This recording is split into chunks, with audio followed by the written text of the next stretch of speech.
Hey guys, how's it going? My name is Naga, welcome to my channel. Today we're gonna talk about 3 true horror hitchhiking stories. But before we get into that, if you like what I do, smash the like button, subscribe and click on the bell icon so that you don't miss anything. I also stream on Twitch every weekday and Saturday from 10 p.m. to 2 a.m. Eastern Time. The link is in the description. Come say hi and let's have some fun.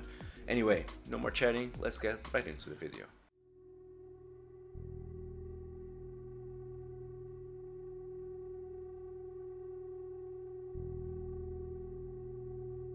Okay, so Nikki, who grew up around the early 80s and around the time of this story was in her 20s herself, was one of those really kind-hearted souls, like always willing to help others in a time of need. And it's one of those people that you can really imagine them not just doing everything in their power to help somebody out. During the story, Nikki is driving into the city. That's about an hour or so drive from out of town. She sees a man walking around the road. Now, keep in mind that around this time it was pretty common in these like back roads and country roads for people to hitchhike. It was just a normal occasion. And Nikki, she's driving into town and it's late at night. And she sees this man walking on the side of the road. So it's late at night and Nikki sees this man just walking on the side of the road, and as she's approaching the man in a typical hitchhiker manner, the man just sticks out his arm and puts his thumb up, right? And Nikki, bless her heart, pulled over and asked him if he needed some help. So later in time, when Nikki was actually telling the story, she said that the man was really polite and if not a bit shy when asking for a ride to the city. So Nikki gave up a smile and opened the passenger door for the guy, who popped up his bag and just hopped up on the passenger seat. So they talked pleasantly for most of the trip, about trivial things like friends, the news, like happy small talk. And she thought that they were getting along really well, and that's around the time where she sees on the side pop up one of those roadside diner. So she sees this diner on the side of the road, so she decides to stop. They stop, she parks, they eat, and when it comes the time to pay, she actually comes up front and pays the bill.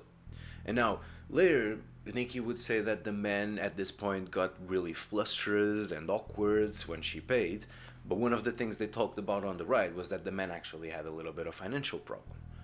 But whatever, eventually he relented and they went on their way. As soon as they got into the city, he thanked her profusely for the ride and the food and asked her to be dropped off once they hit downtown. Now later Nikki would say that before they get out of the car, he asked her for her phone number so that he could contact her someday to catch up. So Nikki is a very sociable person, and always wanting to help. So thrilled with the prospect of knowing how that new friend was doing on a later time. So Nikki wrote the number on a piece of paper, gave it to the man, and they said their goodbyes and the men went on their way. Now, I know that by now nothing really spectacular or creepy happened, but just hold on, bear with it. So about a week later, Nikki gets a phone call from her new driving buddy. So Nikki picks up the phone, and as she says hello, the man didn't let her say one other word. And this is when the man tells her that she should thank God that she was raised so well.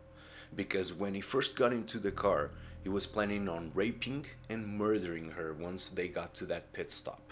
He was then gonna steal her car and dump her body in a ditch further down the road and go on his merry way. But after she talked to him so kindly and treated him to dinner with a smile on her face, he couldn't bring himself to do it. He didn't think that he could live with himself after doing that to such a nice lady. And to please, never ever pick up another hitchhiker. He then hung up the phone and Nikki never heard from the guy again. She tried redialing, but it was a payphone, so it was like, that was it. And Nikki, who was still a very kind person, never once picked up another hitchhiker.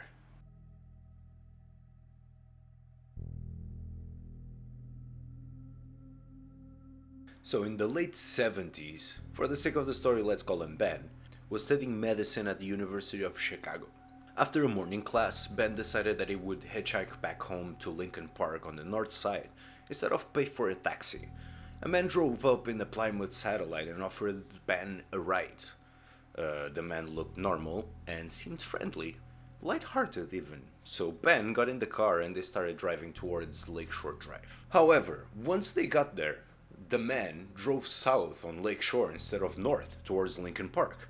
So Ben told the man he was going the wrong way and asked if he could turn around and head north, or actually just drop him off there and he would just walk the rest of the way. But this is when the man looked at Ben, put his hand on his knee and said, "No, son, you are coming with me."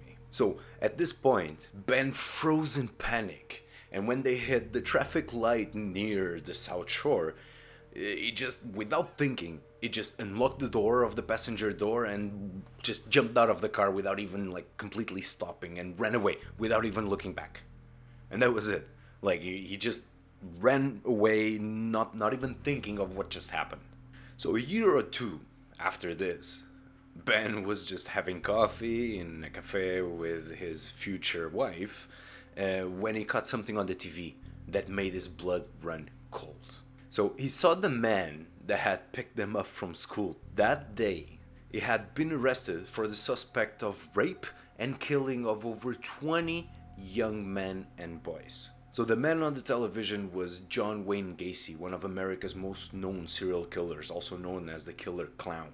He used to pick up hitchhikers and then rape them and murder them and dispose of the body. And it's suspected raped and killed actually more than 30 little boys. And when they asked John Gacy why he always removed the handle of his passenger seat, he did it to prevent that people would get off after one of his first victims got out of the car and ran. So that it wouldn't happen again, so he removed it.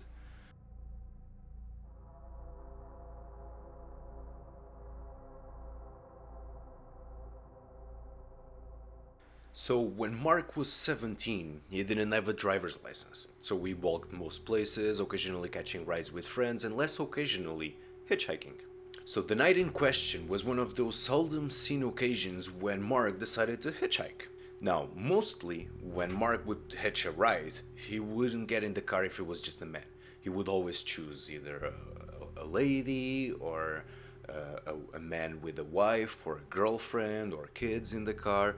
Though this night there were almost no cars outside and it was super cold. This was a winter night, so Mark saw a car approaching him and he just decided to hitch a ride with this car. Mark puts out his thumb, the car pulls over and stops. Mark opens the door, looks at the guy, looks inside the car and sees that it's just a guy, but it's a guy on the slender side, and Mark thinks like, okay, I can take this guy if he tries to do something. So Mark gets in the car, they exchange names, agree on a destination, and off they go. Now, this guy spoke quietly, asking a few questions along the lines of if Mark was a local and how did he like living there, because he had been living there for a couple of months and he was such in love with this place, he found it beautiful and hoped he could find happiness here. Now that comment struck Mark a little odd, but he just quickly brushed it off. And it was around this time that it started snowing a lot and the road got really slippery. So the guy slowed down, kept his eyes on the road and started driving very silently, like no talking whatsoever. And Mark was okay with this, because small talk was never his forte. About 10 minutes later, Mark notices a car slipping on an intersection far ahead, and tells to the guy, "Watch out!" He immediately hits the gas, shooting through the intersection and busting out with, "Don't ever scream at me!" Needless to say, Mark at this point was shook up. He was like, "Look, this is close enough, just pull over here and I can get there." But the guy doesn't seem to listen to anything Mark's saying at this moment. So Mark goes like, "Richard, did you hear me? I said pull over here and let me out." Still, no response whatsoever. He just stared straight ahead, driving faster now than he had been ever since it began to snow. To say that Mark was scared doesn't seem to cover it. So at this point, Mark doesn't know if he should stay silent, he should speak, but he was damn sure he was not gonna yell at this point. So about after a mile, the driver starts to mumble under his breath, but it was so lightly that Mark couldn't really understand or make out anything the guy was saying. Because Mark couldn't hear anything, he just asks I couldn't hear you, did you say something? So the guy starts to speak quietly and rapidly, saying things like, "You're always yelling at me. I've told you time and time again, I do not appreciate being yelled at, but do you listen? No! Well, I'm done listening to you now. Do you hear that?" So at this point, Mark just completely at a loss for words, doesn't know if he should just leave the car, just open the door and jump out of the moving car. But as Mark looks down at the door to see if it's a possibility, he notices that the door has no handle. So at this point, totally aware that this guy is completely crazy, doesn't know what's gonna happen, but for sure something bad is gonna happen. This guy's completely unstable. And so Mark's crying. Mark starts to cry. And so at this point, Mark's just crying, trying to think of a way to get out of the situation, thinking if he should even grab the wheel and trying to cause an accident and hope for the best, hope that he doesn't get too hurt. When the driver, for the first time since they got into the car, looks at Mark, blinks a bunch of times in a very fast manner, and starts to slow down the car and starts to pull over to a gas station. So this guy pulls into the gas station and stops for a minute or two, and Mark, too afraid to say anything, just waiting to see if the guy would open the doors, the guy comes up and says, "I think it's better if you get out here," and hits the button and unlocks the door. Mark, without even thinking twice, opens the door and jumps out of the car. So Mark runs out of the car, closes the door, starts to move towards the gas station, notices that the guy just starts to drive out, but all of a sudden stops, and stops for a minute or two. And at this point, Mark's thinking like, "Oh my god, what's gonna happen now? Should I just sprint to the gas station?" But at this moment, the guy opened the window and yelled at Mark, waving something in his hand. It was Mark's hat. So Mark warily approaches the side of the car, and the driver hands out his cap. And Mark, not knowing what to say, just goes like, "Thanks," and just starts to move back into the gas station, and the guy just drives off. At this moment, as Mark's putting on his cap, he notices that a piece of paper falls out.